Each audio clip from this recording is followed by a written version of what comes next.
우리가 다니엘서를 우리가 같이 이제 바라보고 있는데, 오늘 말씀이 동원된 기도의 경영이라 이런 제목으로 함께 말씀을 나누기를 원합니다.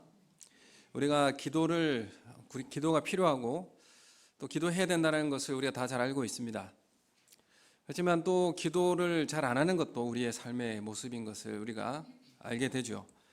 예수님의 사역을 지탱하고 있었던 가장 큰 힘의 원천이라고 할 수 있는 것은 바로 기도입니다. 우리는 이 모두 기도의 중요성을 들어서 잘 알고 있지만 실제로 실행에 옮기는 것이 참 어렵다라는 것을 우리는 잘 알고 있습니다. 예수님은 한가해서 기도한 것이 아니죠. 식사할 틈도 또 주무실 겨를도 없었고 또 우물 곁에서 쉬어야 할 만큼 피곤하셨습니다. 그러나 예수님은 바쁘신 중에도 바쁘게 살지 않으셨습니다. 서두르지도 않으셨고 초조해하지도 않으셨습니다. 예수님의 사역에는 눈에 보이는 것도 있고 보이지 않는 부분도 있습니다. 눈에 보이는 부분은 귀신을 쫓아내고 병을 고치고 또 이런 부분은 눈에 보이는 부분이 됩니다. 그러나 중요한 부분은 눈에 보이지 않는 부분입니다. 주님은 하루 종일 사역하시고 늘 다음날 새벽 일찍 일어나 한적한 곳에서 조용한 곳에 가셔서 기도를 하셨습니다. 이것이 보이지 않는 예수님의 사역의 부분이었습니다. 우리의 사역에 있어서도 눈에 보이는 부분보다는 눈에 보이지 않는 부분이 훨씬 더 많은 영향력과 큰 힘을 나타내는 줄을 우리에게 알게 합니다. 그래서 우리가 사람들에게 보여지는 그런 부분보다는 보이지 않는 부분에서 우리가 어떻게 살아가고 어떻게 하나님 앞에 대하고 있는가, 이것을 통해서 우리의 사역의 힘의 원천이 거기에 나타나게 될 줄로 믿습니다. 기도라고 하는 것은 어떤 부족하고 또 어떤 힘든 일을 당한 사람이 하는 것이다, 이렇게 생각할 수 있습니다. 그렇지만 그렇게 따진다면 세상에서 가장 기도가 필요 없는 분이 누구겠습니까? 예수님이시죠.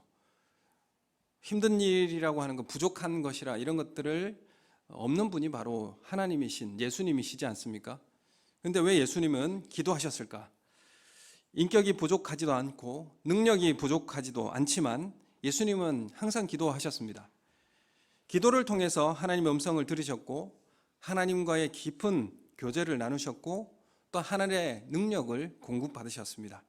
예수님은 이렇게 안 하셔도 되는 분인데 예수님은 항상 기도하시면서 하나님과의 교제를 끊지 않았고 하나님의 능력을 공급받는 기도를 항상 진행하였고 이어갔습니다. 예수님의 보이는 사역의 모든 힘은 어디서 왔을까요? 보이지 않는 기도에서 왔다라는 사실을 우리에게 말씀하고 있습니다. 우리 사역을 우리가 바라보면서 우리 사역의 능력과 힘은 어디서 공급될 것인가? 이렇게 해가지고 도저히 못하겠다 이런 생각이 들 때 우리는 어떤 일들을 계획하고 진행해야 될 것인가? 예수님께서 이 사역의 모든 힘은 기도로부터 왔다라는 사실을 우리는 확인하게 되는 것입니다. 바쁘고 분주하고 일이 많거나 어려운 것이 아니라 하나님과의 깊은 교제를 가지고 있지 못하기 때문에 우리 사역의 어려움에 부딪히고 있는 것은 아닌가?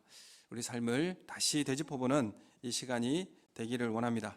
우리의 모든 갈등과 또는 우리의 복잡함과 목마름의 원인이 어디에서부터 기인한 것인가? 우리는 기도로부터 찾아낼 수가 있는 것입니다. 오늘 다니엘은 새 일의 기도를 하나님 앞에 드립니다. 새 일회라고 하는 것은 오륜교의 다니엘 기도라고 하는 게 아니라 새 일회는 3주 동안 기도하는 것이죠. 21일 동안에. 그래서 다니엘의 새 일의 기도가 여기서 나왔습니다. 오늘 10장 1절에 보면 다니엘이 큰 전쟁에 대한 관한 환상에 대해서 깨닫고 나서부터 새 일회 동안 슬퍼하며 하나님 앞에 금식하며 기도합니다. 오륜교회가 이 다니엘 새 일의 기도회를 통하여서 우리나라 전체 기독교 교회에 기도의 동력을 불어넣어 주었습니다. 우리가 이 기도의 동력, 다니엘은 왜 이렇게 3주에 걸쳐서 금식하고 식음을 전폐하고 기도했을까요? 그것은 앞으로 이스라엘이 당할 큰 환난과 또한 핍박을 바라보면서 마음이 너무나 아파서 기도한 것입니다. 그 핍박이 어떻게 이스라엘이 이겨낼 수 있을 것인가? 그 환난을 어떻게 견뎌낼 수 있을 것인가? 이스라엘을 그 고통과 아픔 가운데서 건져주시고 또 우리가 하나님 나라를 잃지 않도록 하나님 지켜주십시오. 이런 기도를 하나님 앞에 드리게 된 것이죠. 지금 다니엘이 10장 이 말씀이 고레스 3년에 고레스 3년째가 되었을 때에 어떤 일이 있었냐면 1차 귀환이 일어났습니다. 1차 귀환이 일어났었고 그리고 성전 건축이 시작되었는데 방해와 환란 때문에 성전 재건이 중단되고 어려워진 그런 상황이었습니다. 다니엘은 페르시아에서 예루살렘의 그런 건축이 진행되지 않고 어려움에 봉착되어져 있고 핍박을 당한다는 그런 사실에 마음이 아팠고 페르시아에서 기도했습니다. 또한 큰 전쟁, 앞으로 헬라 제국이 도래하게 될 것이고 그리고 헬라 제국이 분열되면서 셀루쿠스 왕조가 세워져서 이스라엘을 지배하게 될 터인데 안티오쿠스 에피파네스라고 하는 왕이 나타나서 하나님의 성전을 모욕할 것이고 돼지피를 뿌리면서 이스라엘 백성들이 하나님 그 기도를 드리지 못하게 할례를 받지 못하게 하고 안식일을 지키지 못하게 하는 이런 온전한 핍박들이 일어나게 될 것을 다니엘은 깨달은 것입니다. 그리고 적그리스도로 예표되어지는 이 에피파네스 이 왕을 바라보면서 또 미래에 우리 그리스도인들이 하나님 나라의 백성들이 당할 적그리스도적 환난 그 핍박을 바라보면서 다니엘은 기도해야 되겠다라고 결심하고 세 일의 동안에 금식 기도를 슬퍼하며 기도의 자리를 나아가게 된 것입니다. 우리가 기도의 제목이 참 많이 있습니다. 우리 기도 제목을 많이 주보에도 기록하고 우리가 소그룹에서 기도 제목을 나누고 있는데 다니엘 자신의 어떤 일신상의 문제로 기도한 것이 아니라 민족의 아픔과 미래에 있을 하나님 나라의 백성을 마음에 품고 기도한 것입니다. 여러분의 기도의 제목들은 무엇이 있습니까? 여러분 교회를 위한 기도 제목이 무엇이 있습니까? 소그룹을 위한 기도의 제목이 뭐가 있습니까? 하나님 나라를 위한 기도의 제목이 무엇이 있습니까? 우리는 내 일신상의 어떤 문제를 인하여서 많은 기도의 제목을 가지고 하나님 앞에 나아가는데 정작 우리가 정말 하나님 나라를 위한 기도, 또 이웃을 위한 기도, 우리 교회를 위한 기도, 하나님 생명을 구원해 달라는 그런 기도, 영혼을 살려달라고 하는 기도, 이것은 우리에게 사라져버린 지가 좀 오래되지 않았는가. 우리 자신의 이 기도의 생활을 다시 한 번 더 돌아보며 다니엘이 이 민족과 이 나라를 위하여서 금식으로 기도한 이 기도의 자리를 우리도 다시 한 번 더 회복하는 은혜가 있기를 예수님의 이름으로 축원합니다. 여러분 우리가 교회를 위해서 기도하셔야 합니다. 그리고 우리의 이웃들을 위해서 기도하셔야 됩니다. 그리고 우리의 삶에 하나님 나라가 임하기를 원하면서 기도하시기를 소원합니다. 정말 하나님 나라가 이 기도를 통해서 우리 가운데 임하는 놀라운 역사가 있기를 예수님의 이름으로 축원합니다. 세 일의 기도를 하나님 앞에 작정하며 다니엘이 기도하고 난 다음에 수행원들과 함께 히데겔 강가를 거닐고 있었는데 갑자기 하나님께서 임재하셔서 이 다니엘을 만나 주셨습니다. 이 갑자기 하나님의 그 임재 가운데 수행원들이 다 도망쳐 버렸고 두려움 가운데 다니엘도 그 자리에 엎드려져서 쓰러져서 죽은 사람처럼 그렇게 엎드려지게 되었습니다. 그런데 예수님께서 다니엘을 불러 이렇게 세우십니다. 이 세 일의 기도가 지난 다음에 다니엘이 히데겔 강가를 이렇게 거닐고 있었던 그런 시점이었는데 예수님께서 갑자기 그 큰 임재 가운데 다니엘을 만나 주신 것입니다. 그리고 다니엘은 그 임재 앞에 그냥 엎드려지고 말았습니다. 세례 요한도 사도 요한도 예수님의 그 모습 앞에 쓰러져서 죽은 자처럼 될 수밖에 없었습니다. 이 사도 요한이 어떤 사람입니까? 사도 요한은 예수님과 공생의 기간에 그렇게 친하게 그리고 친밀하게 곁에 있었던 그런 제자입니다. 그리고 마지막 만찬에서도 보면 예수님의 품에 기대어서 식사를 할 수 있었던 그렇게 친밀했던 사람이 바로 사도 요한인데 계시록에 보면 예수님을 눈앞에 배우고 났을 때에 그 사도 요한도 죽은 자처럼 떨 수밖에 없었습니다. 그 위험 앞에 그 하나님의 영광 앞에 두려워 떨 수밖에 없었던 것인데 다니엘도 이 예수님의 임재 앞에 두려워서 말문이 막히고 쓰러질 수밖에 없었습니다. 그런데 예수님께서 이렇게 말씀하십니다. 14절에 보면 마지막 날에 당할 일을 내게 깨닫게 해주러 왔다 이렇게 말씀을 14절에 하고 있습니다. 앞으로 수많은 전쟁과 극심한 고난에 던져질 터인데 13절의 말씀에 보면 우리 13절 말씀 우리 함께 읽겠습니다. 시작. 그런데 바사 왕국의 군주가 20일 동안 나를 막았으므로 내가 거기 바사 왕국의 왕들과 함께 머물러 있더니 가장 높은 군주 중 하나인 미가엘이 와서 나를 도와줌으로 14절 읽겠습니다. 이제 내가 마지막 날에 내 백성이 당할 일을 내게 깨닫게 하러 왔노라. 이는 이 환상이 오랜 후의 일임이라 하더라. 아멘. 예수님께서 그 응답을 네가 처음 세일의 기도를 시작할 그 첫날에 하나님께서 듣고 응답하였다 이렇게 말씀하고 있죠. 그래서 너에게 응답을 주러 오다가 바사왕국의 군주가 나를 막았기 때문에 내가 올 수가 없었다 이렇게 지금 말씀하고 있어요. 그리고 21일이 지난 다음에 히데갈 강가를 걷고 있는 다니엘에게 예수님께서 임재 가운데 나타나시게 된 것입니다. 이게 왜 예수님께서 이렇게 말씀해 주시는가? 지금 이 말로 인해서 다니엘은 땅에 엎드리게 되어서 말문이 막혔습니다. 16절에 보면 말문이 막힌 다니엘에게 입술을 만져서 말하게 하십니다. 16절 말씀 우리 함께 읽겠습니다. 시작. 인자와 같은 이가 있어 내 입술을 만진지라 내가 곧 입을 열어 내 앞에 서 있는 자에게 말하여 이르되 내 주여 이 환상으로 말미암아 근심이 내게 더함으로 내가 힘이 없어졌나이다. 아멘. 지금 다니엘이 첫날부터 기도하기를 작정한 그날에 예수님께서 바로 응답하시겠다라고 말씀하신 것이죠. 이미 내가 기도하겠다라고 첫날 작정하고 기도의 자리에 앉자마자 예수님 응답하시는 거예요. 여러분 우리가 기도의 자리에 앉자마자 우리의 기도의 입술이 첫 입술이 열리기 또 전에 주님 우리에게 응답하신다는 사실을 우리에게 말씀하십니다. 그리고 예수님이 늦어진 이유에 대해서 말씀하고 있죠. 그것은 뭡니까? 바사 왕국의 군주가 나를 막아섰기 때문에 내가 올 수가 없었는데 미가엘이 나를 도와줌으로 내가 올 수 있었다. 이렇게 말씀을 하고 있습니다. 이것은 어떤 의미를 말씀하고 있냐면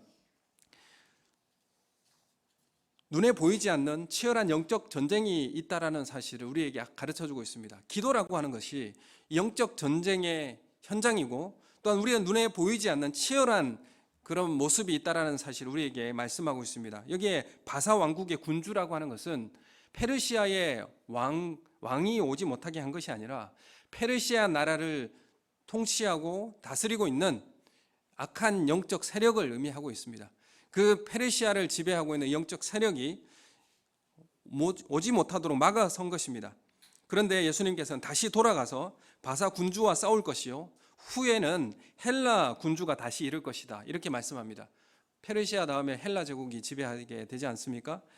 헬라 군주가 다시 이룰 것인데 이 싸움에 미가엘 천사가 도와줄 것이다 이렇게 다니엘에게 말씀하고 있습니다.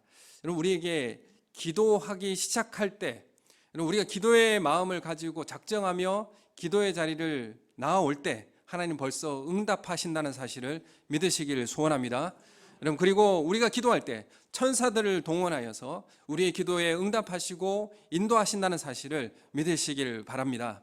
우리가 기도의 자리를 가야 할 이유가 바로 여기에 있습니다. 우리는 보이지 않는 영적 전쟁터의 현장에 있다는 사실을 우리에게 말씀하여 주시고 또 이것을 깨닫게 하기 위해서 예수님은 지금 히데겔 강가에 거닐고 있는 다니엘에게 큰 영광 중에서 만나 주시는 것입니다. 주님은 다니엘이 기도할 때 그 기도하는 그날에 응답하셨고 그 응답으로 사자를 보내어 주었지만 악한 사탄은 막아서서 3주 동안을 방해한 것입니다. 주님은 우리의 기도에 응답하시고 또 일하고 계시고 그러나 우리가 기도할 때 사탄도 가만히 있지 않습니다. 사탄도 우리를 방해하고 기도하는 동안에 더욱더 극심하게 어둠의 권세는 우리를 방해하게 되는 것입니다. 여러분 이 기도의 전쟁 가운데 승리하시고 또한 이 승리는 늦어질 수는 있습니다. 우리가 응답에 대해서 늦어질 수는 있습니다. 그러나 승리가 지연되어 수 있다는 것을 말하고 있지만 결국 끝이 오고 하나님께서 승리를 우리에게 가져다 주신다는 사실을 분명히 우리에게 말씀하고 있는 것입니다.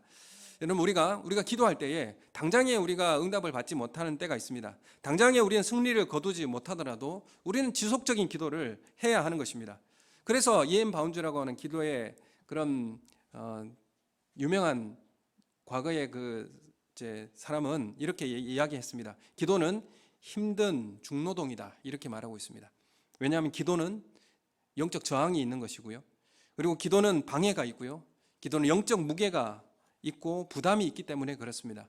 그렇기 때문에 우리는 이 기도의 자리가 쉽지만 않은 자리라는 사실을 우리가 알게 됩니다. 기도의 자리까지 나오기가 얼마나 어렵다라는 사실도 우리는 잘 알고 있습니다. 새벽을 깨우고 하나님 앞에 기도한다는 것도 얼마나 우리에게 무거운 짐진 것 같은 힘든 일이라는 사실, 우리의 육체적 그런 피로 가운데 우리의 눈을 감아버리는 그런 경우가 참 많이 있습니다. 우리는 기도라는 것은 중노동입니다. 저항이 있고 방해가 있고 영적 무게가 있습니다. 그러나 우리가 기도의 자리에 나오고 그 자리에 앉아서 기도하는 그 순간 주님은 반드시 응답하신다는 사실을 우리에게 말씀하고 있습니다. 이번 주에 금요 기도회가 있어서 이런 이야기를 하는 게 아니죠. 그렇지만 기도회에 꼭 나오셔서 함께 기도해 주시기 원합니다. 여러분, 개인적 기도뿐만 아니라 우리 교회의 기도, 우리 민족 조국을 위해서 기도해 주시고, 우리가 신사참배를 반대하고 또한 그것에 저항하여서 우리나라의 재건교회가 세워졌고, 또한 이 신사참배로 인하여서 우리나라가 두 조각이 나고 분단이 되어 있는 이런 상황 가운데 우리 재건교회가 이제 해야 할 기도가 뭐겠습니까? 그것은 조국의 피 없는 통일을 하나님 이루어 주시고 하나님 나라를 통하여서 우리나라가 하나님께 쓰임받는 그런 나라가 되게 해주십시오. 하나님의 공평과 정의가 실현되어지고 하나님의 뜻이 이루어지는 그런 나라가 되게 해주십시오. 많은 영혼들에게 줄인 자들에게 입히고 먹이고 그리고 하나님 나라의 복음을 전할 수 있는 그런 나라가 되게 해주십시오. 한 손에 복음 들고 한 손에 구제품 들고 5대양 6대주 우리가 누빌 수 있는 우리나라가 되게 해주십시오. 여러분, 이 기도가 우리 선조들로부터 우리에게 주어진 기도의 제목이지 않습니까? 우리나라가 이 나라가 제단이 되고 우리가 제물되어서 하나님 앞에 드려지는 그런 기도의 제물이 될 수 있는 우리 재건교회가 그런 기도의 그런 용사들이지 않습니까? 기도의 그런 사람들이지 않습니까? 우리가 기도를 놓친다면 재건교회의 가치도 잃어버리게 될 것이고 우리의 신앙의 정신도 잃어버리게 될 수밖에 없습니다. 오늘 우리가 다시 기도할 수 있는 동력을 얻고 하나님 앞에 무릎 꿇는 우리 성도님들이 되시기를 예수님의 이름으로 축원합니다. 그럼 우리가 힘들다고 해서 기도를 멈추면 교회는 힘을 잃게 됩니다. 여러분, 기도를 하지 않으니까 뭘 더 의지하게 됩니까? 돈을 더 의지하게 되죠. 돈으로만 일하고 잘 짜여진 계획과 조직으로만 일하려고 한다면 우리 교회는 생명력을 잃을 수밖에 없습니다. 기도하기보다 교회가 세상을 따라가려고 하고 교회가 세상을 앞서가려고 하는 모습이 결국 교회의 힘을 잃어버렸고 교회의 동력을 잃어버린 것입니다. 여러분, 다시 기도의 동력을 우리가 보이지 않는 곳에서 하나님의 능력을 힘입는 기도의 자리로 나아가야 하는 것입니다. 교회가 힘을 잃은 것이 마케팅 원리, 경영의 원리 이런 것들을 교회에 가져오려고 하다 보니까 세상에서 힘을 잃어버린 것입니다.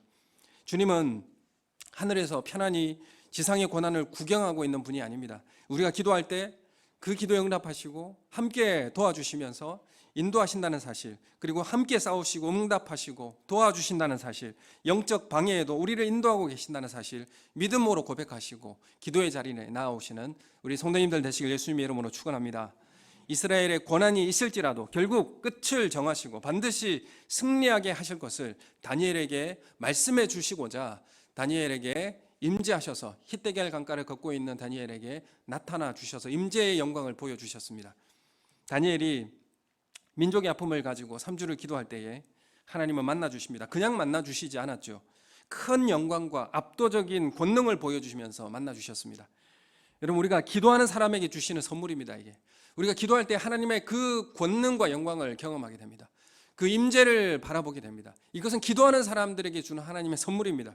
하나님적 권위와 영광을 보여주는 것, 또 예수님은 그 영광을 보여주시면서 기운을 차리고 일어서라고 말씀하시면서 다니엘에게 힘을 주시는 하나님이십니다. 여러분, 이 다니엘이 미래의 그런 고통과 그 마음의 고통 때문에 그냥 쓰러질 수밖에 없었습니다. 마음에 너무나 고통스러워서 어떻게 이 문제를 해결해야 될지, 어떻게 이 문제를 헤쳐나가야 될지 알 수도 없는 그 고통 가운데 금식 기도할 수밖에 없었습니다. 그런데 기도하는 가운데 주님은 다니엘에게 힘을 공급해 주시는 것입니다. 여러분, 우리가 다른 어떤 방식으로 우리가 힘을 공급받는 것이 아니라 기도를 통하여서 하나님의 영광을 경험하고 임재를 경험하고 그리고 하나님이 주시는 공급해 주신 능력을 힘입을 때 이 문제를 해결해 나갈 수 있는 것입니다. 여러분, 우리가 어려운 문제에 우리 가운데 봉착했을 때에 하나님의 믿음은 그 기도를 통하여서 하나님의 능력을 공급받을 수 있는 우리 성도님들 되시기를 예수님의 이름으로 축원합니다. 여러분, 질병으로 고통받았을 때 하나님 응답을 받으셨습니까? 어려운 문제 가운데 하나님 앞에 기도했을 때 응답 받으셨습니까? 여러분, 그것은 우리의 기도를 하라고 하는 우리의 동력입니다. 그렇게 기도를 시작하라고 주님께서 우리를 안내하시는 것입니다. 그리고 깊이 하나님 앞에 나아가서 기도하실 때에 하나님 임재의 영광을 경험하게 됩니다. 그리고 하나님께서 우리의 영적 권능과 힘을 공급해 주시는 것을 우리가 경험하게 되어지고 일어서게 되는 것입니다. 여러분, 이런 영적 힘을 공급받는 우리 성도님들 되시기를 예수님의 이름으로 소원합니다. 기도하면 하나님의 영광을 보게 되고, 기도하면 다시 일어나는 힘을 얻게 되는 것입니다. 주저앉아서 어떻게 해야 될지 알지 못하고 정말 소진되어져 있는 육체적 고통 가운데 주저앉아 있는 분, 다시 기도하시고 믿음으로 일어서시는 우리 성도님 되시길 소원합니다. 다니엘은 기도로 인생을 경영했습니다. 인생을 걸어가면서 해야 할 적극적 신앙 행위, 그건 바로 기도의 무릎을 꿇는 것이다 라고 다니엘은 우리에게 말하고 있습니다. 다니엘이 기도 열심히 해서 사회 고위직 자리에 올라갔습니까?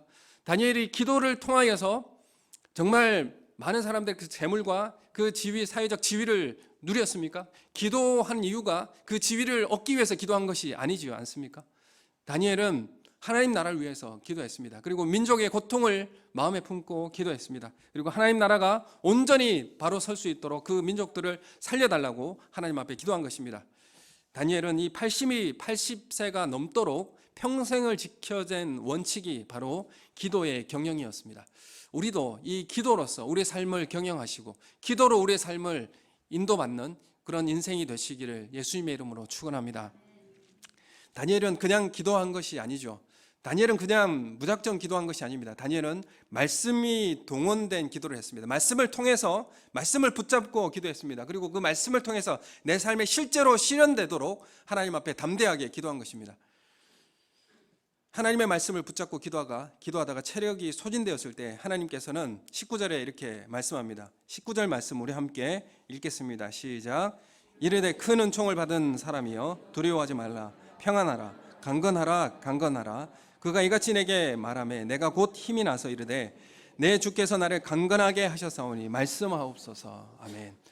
하나님 말씀이 나에게 주어졌는데, 하나님 이 말씀을 어떻게 지키고 또 어떻게 살아갈지 내가 어찌할 줄을 몰랐는데 주님이 나를 불러 이렇게 세워주시면서 뭐라고 말씀하시냐면 두려워하지 말라, 그리고 평안하라, 그리고 강건하라. 강건하라. 이렇게 반복적으로 말씀하십니다. 그 담대하라, 두려워하지 말라, 강건하라 이렇게 말씀하시면서 이렇게 세워주시고, 주께서 나를 강건하게 하셨사오니 내가 이 담대함을 가지고 하나님 말씀하십시오. 내가 이 담대함을 가지고 그 말씀을 지켜 행하겠습니다.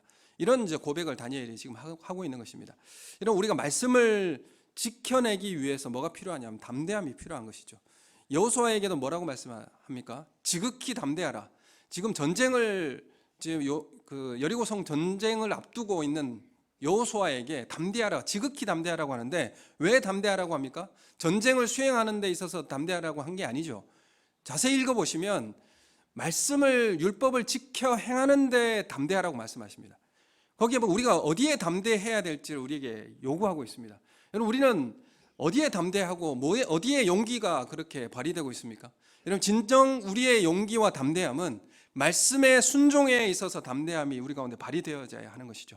여러분, 우리가 기도하는 것은 우리의 강건함과 용기와 평안은 무엇을 위해 주어지는 것이냐? 말씀을 지켜 행하고 하나님의 말씀이 우리의 삶 속에 실제화되는 것에 있어서 담대하라는 것의 말씀입니다. 여러분, 다니엘이 내가 강건해졌사오니 말씀해 주십시오. 내가 말씀을 따라서 지켜 행하겠습니다. 이런 고백이 우리 성도님들 가운데도 있기를 예수님의 이름으로 축원합니다. 예레미야 29장 10절에 이렇게 말씀하셨죠.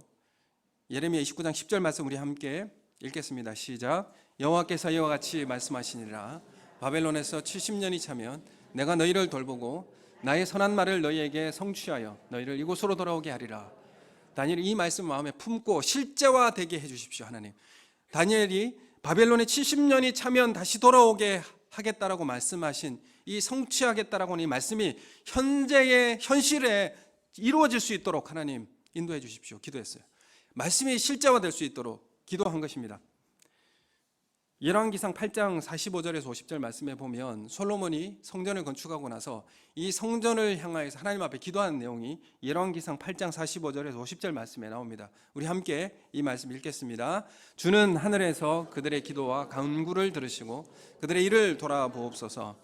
범죄하지 아니하는 사람이 없사오니 그들이 주께 범죄함으로 주께서 그들에게 진노하사 그들을 적국에게 넘기심에 적국이 그들을 사로잡아 원근을 막론하고 적국의 땅으로 끌려간 후에 그들이 사로잡혀간 땅에서 스스로 깨닫고 그 사로잡은 자의 땅에서 돌이켜 주께 간구하기를 우리가 범죄하여 반역을 행하며 악을 지었나이다 하며 자기를 사로잡아간 적국의 땅에서 온 마음과 온 뜻으로 주께 돌아와서 주께서 그들의 조상들에게 주신 땅 곧 주께서 택하신 성읍과 내가 주의 이름을 위하여 건축한 성전 있는 쪽을 향하여 주께 기도하거든 주는 계신 곳 하늘에서 그들의 기도와 간구를 들으시고 그들의 일을 돌아보시오며 주께 범죄한 백성을 용서하시며 주께 범한 그 모든 허물을 사하시고 그들을 사로잡아 간 자 앞에서 그들로 불쌍히 여김을 얻게 하사 그 사람들로 그들을 불쌍히 여기게 하옵소서. 아멘.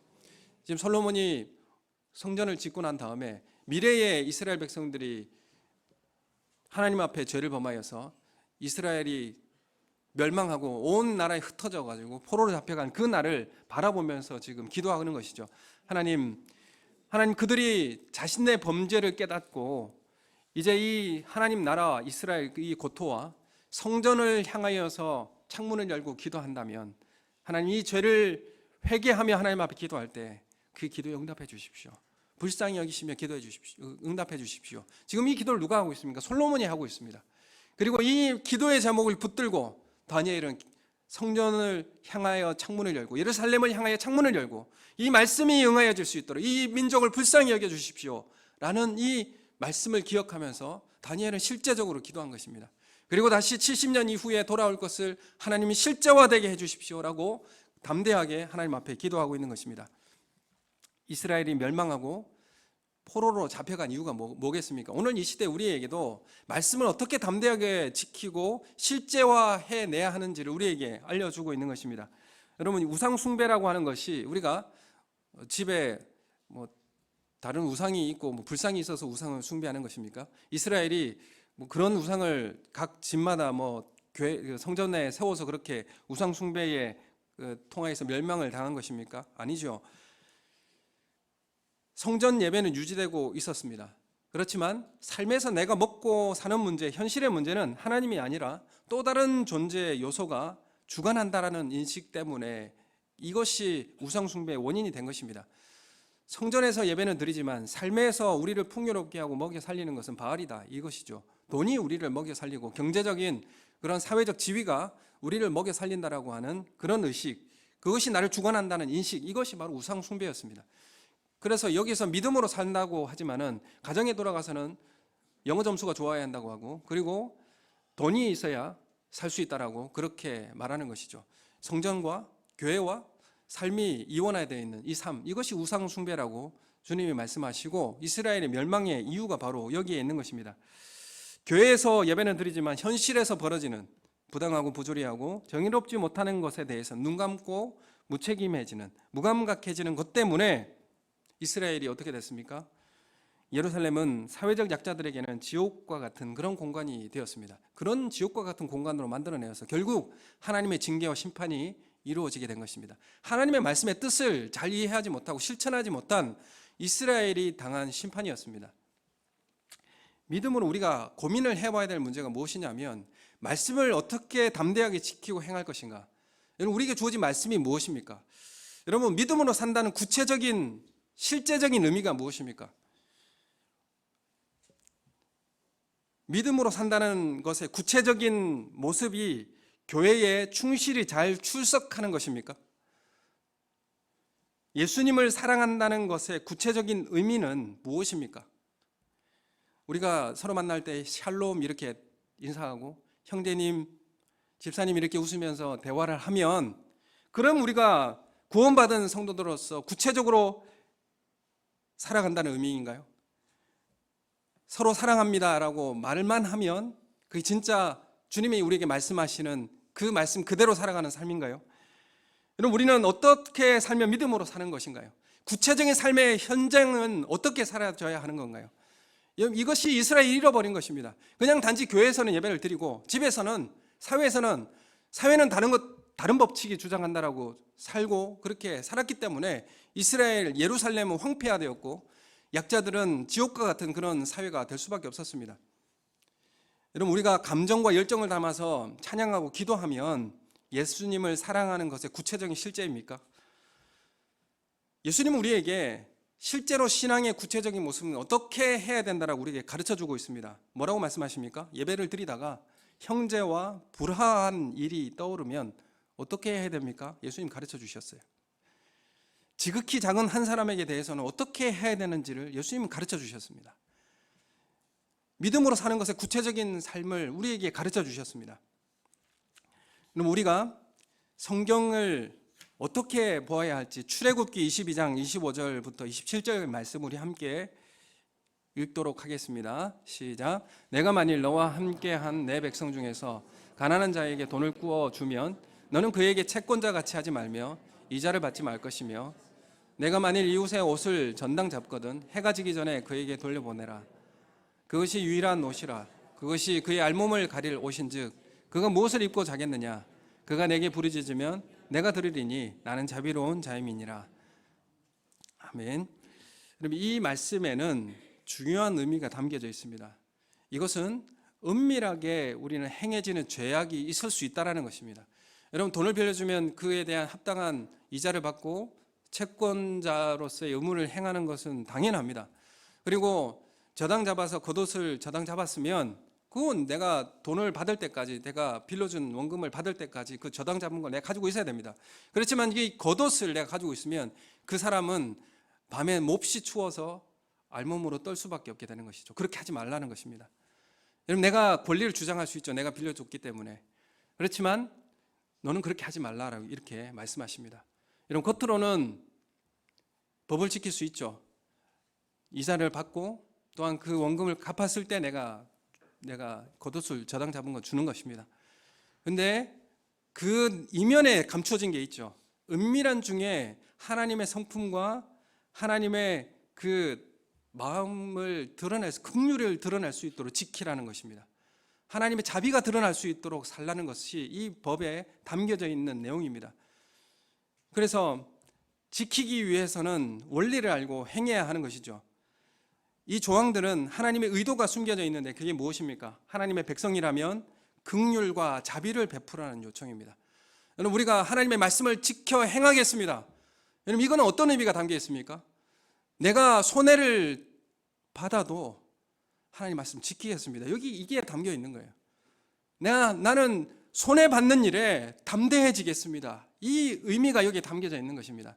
여러분, 나는 말씀을 지키는 데 있어서 내가 손해가 온다고 할지라도 주님의 긍휼과 자비가 나타난다면 내가 하나님 말씀을 지키겠습니다. 여기에 우리가 담대해져야 되고 여기에 우리의 용기가 세워져야 되는 것입니다. 여러분, 우리가 내 권리와 주장을 요구하는 데 있어서 내가 담대해지고 내 용기가 거기에 쓰라고 주님 주신 게 아니죠. 주님 우리를 기도 중에 이렇게 세우시고 새 힘을 주시는 것은 내가 부당한 대우를 받는 것에 있어서 담대하게 부당한 대우를 받으라는 것입니다. 내가 손해받는 그 자리에서 담대하게 손해를 받을 수 있는 용기를 가지라는 겁니다. 이게 바로 주님 우리에게 주시는 말씀을 지키라는 그런 요구지 않겠습니까? 우리가 말씀을 주님의 숨겨진 그 의미까지 드러내서 지켜낼 수 있는 담대함이 우리 가운데 세워지기를 예수님의 이름으로 축원합니다. 디모데전서 6장 17절에서 19절에 이렇게 말씀합니다. 같이 읽겠습니다. 내가 이 세대에서 부한 자들을 명하여 마음을 높이지 말고 정함이 없는 재물에 소망을 두지 말고 오직 우리에게 모든 것을 후히 주사 누리게 하시는 하나님께 두며 선을 행하고 선한 사업을 많이 하고 나누어 주기를 좋아하며 너그러운 자가 되게 하라. 이것이 장래에 자기를 위하여 좋은 터를 쌓아 참된 생명을 취하는 것이라. 여러분, 이 시대에 우리에게 요구되는 재물관입니다. 여러분, 이 시대에 우리에게 교회에 주는 재정관입니다. 여러분, 이제 그 예산위원회가 열려지고 내년에 대한 수입 뻔하고 지출 나갈 곳이 많습니다. 여러분, 어떻게 계획을 세웁니까? 여러분, 여기에 우리의 선한 사업을 힘쓰는 데 있어서 담대함과 용기가 필요하지 않습니까? 이것을 왜 이제 무섭죠? 얼만큼 들어올지 우리가 어렵지 않습니까? 여러분, 우리의 담대함 어디에서 써야 됩니까? 누가 이걸 잘 먹고 잘 썼고 부당하게 썼니, 이걸 가려내는데 우리가 담대할 게 아니라 우리가 하나님의 선한 일에 얼만큼 내가 쓸 수 있느냐는 담대함이 우리에게 필요하지 않습니까? 우리가 우리의 삶을 다시 돌아보면서 말씀 앞에 내가 정말 말씀을 지키고 있는 사람인가? 내가 말씀 앞에 내가 정말 담대함을 가지고 말씀에 순종하는 사람인가? 우리의 삶을 다시 한번 되짚어보고 하나님이 우리에게 요구하시는 선한 사업에 힘쓰고 나누어지기를 좋아하는 그런 너그러운 사람이 될 수 있는 우리 성도님들 되시길 소원합니다. 여러분, 우리 공동회 예산위원회에서 이 모습이 나타나게 되어 있습니다. 여러분, 우리의 회의에서는 하나님의 뜻이 드러나는 그것에 결정하고 그 일에 함께 참여할 수 있는 우리 교회가 되기를 예수님의 이름으로 축원합니다. 진짜 담대해야 될 곳, 그곳에서 담대해지시고 정말 내가 손해받는 그곳에, 손해받을 수 있는 그곳에 담대해질 수 있고 하나님의 너그러움과 긍휼이 그곳에서 드러날 수 있도록 기도의 자리에 이 말씀을 붙잡고 내가 그 하나님의 성품과 사랑이 나를 통해서 드러날 수 있도록 우리 교회가 하나님의 긍휼과 자비가 나타날 수 있는 그런 교회 재정과 그런 선택이 될 수 있도록 하나님, 정말 이스라엘이 패역하여서 예루살렘이 정말 사회적 약자에게는 지옥처럼 변해져 버린 그 사회를 다시 되돌려서 하나님 나라가 임하는 그런 자리가 될 수 있도록 하나님 우리를 사용해 주십시오. 우리가 그런 일에 헌신하고 정말 하나님 그런 일에 우리가 용기를 내고 담대해져서 내가 손해가 있을지라도, 내가 부당한 대우를 받을지라도, 내가 권리를 침해받을지라도 하나님 내가 순종하게 해주십시오. 여러분, 이런 기도가 우리 가운데 하나님 앞에 드려지기를 예수님의 이름으로 축원합니다. 이찬수 목사님 이렇게 이야기하더라고요. 기도하지 않으면 하나님과의 추억이 없다. 여러분, 우리 삶에서 우리 삶의 모든 기억을 가지고 하나님 앞에 서게 될 겁니다. 여러분, 이 시대에 우리가 무엇을 위해서 기도하고 무엇을 위해서 우리가 담대해졌고 무엇을 위해서 하나님 앞에 그렇게 의탁했는지 이 모든 추억을 간직하고 하나님을 만날 수 있는 그런 은혜가 우리 가운데 있기를 예수님의 이름으로 축원합니다. 우리 함께 기도하겠습니다.